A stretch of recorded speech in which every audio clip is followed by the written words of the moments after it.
This morning at the White House, President Obama met with Israeli Prime Minister Benjamin Netanyahu in the Oval Office. After the meeting, they spoke with reporters. All right. Well, it is very good to welcome once again Prime Minister Bibi Netanyahu to the Oval Office. There's no foreign leader who I've met with more frequently, and I think that's a testimony to the extraordinary bond between the United States and Israel. Before I get started, I just want to say a brief word about the Jordanian attack that we discovered earlier, the fact that someone dressed in military uniform carried out an attack at a training facility in which it appears that there may have been 2 or 3 U.S. citizens killed and a number of other individuals injured. Obviously, a full investigation is taking place. We take this very seriously and will be working closely with the Jordanians to determine exactly what happened. But at this stage, I want to just let everyone know that this is something we're paying close attention to, and at the point where the families have been notified, obviously our deepest condolences will be going out to them. I also want to extend my condolences to the Israeli people on the passing of former President Navon. Obviously, he was an important figure in Israeli politics, and we extend heartfelt condolences to his family. This is going to be an opportunity for the Prime Minister and myself to engage in a wide-ranging discussion on some of the most pressing security issues that both our countries face. It's no secret that the security environment in the Middle East has deteriorated in many areas, and as I've said repeatedly, the security of Israel is one of my top foreign policy priorities, and that has expressed itself not only in words but in deeds. We have closer military and intelligence cooperation than any 2 administrations in history. The military assistance that we provide, we consider not only an important part of our obligation to the security of the State of Israel, but also an important part of U.S. Security infrastructure in the region, as we make sure that one of our closest allies can not only protect itself, but can also work with us in deterring terrorism and other security threats. In light of what continues to be a chaotic situation in Syria, this will give us an opportunity to discuss what's happening there. We'll have an opportunity to discuss how we can blunt the activities of ISIL, Hezbollah, other organizations in the region that carry out terrorist attacks. A lot of our time will be spent on a memorandum of understanding that we can potentially negotiate. It will be expiring in a couple of years, but we want to get a head start on that to make sure that both the United States and Israel can plan effectively for our defense needs going forward. We'll also have a chance to talk about how implementation of the Iran nuclear agreement is going.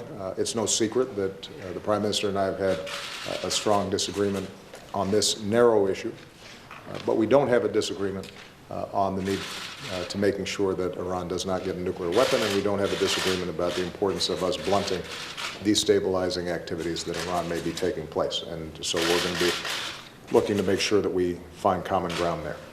And we will also have an opportunity to discuss some of the concerns that both of us have around violence in the Palestinian territories.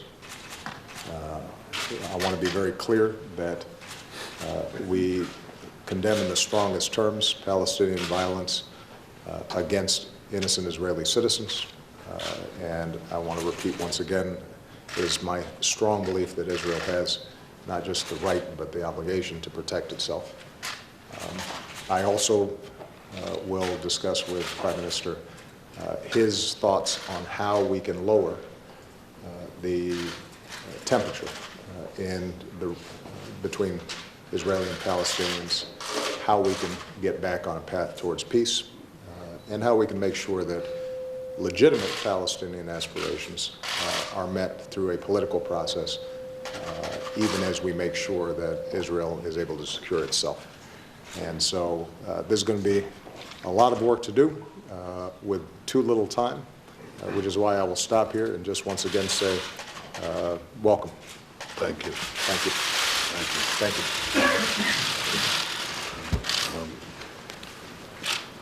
Mr. President, first let me express the condolences of the people of Israel for the loss of American lives. We're with you. We're with each other in more ways than one, and I want to thank you for this opportunity to strengthen our friendship, which is strong, strengthen our alliance, which is strong. I think it's rooted in shared values. It's buttressed by shared interests. It's driven forward by a sense of a shared destiny. We are obviously tested today in the instability and insecurity in the Middle East, as you described it.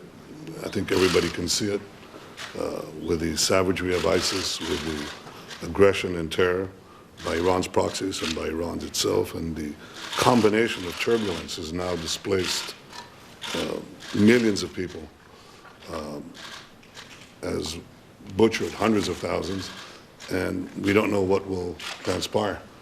And I think this is a tremendously important opportunity for us to work together to see how we can defend ourselves against this aggression and this terror, how we can roll it back.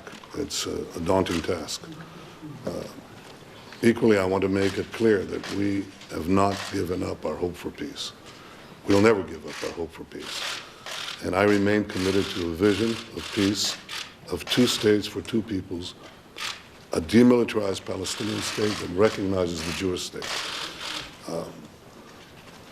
I don't think that anyone should doubt Israel's determination to defend itself against terror and destruction, but neither should anyone doubt Israel's willingness to make peace with any of its neighbors that genuinely want to achieve peace with it. And I look forward to discussing with you practical ways in which we can lower the tension, increase stability, and move towards peace.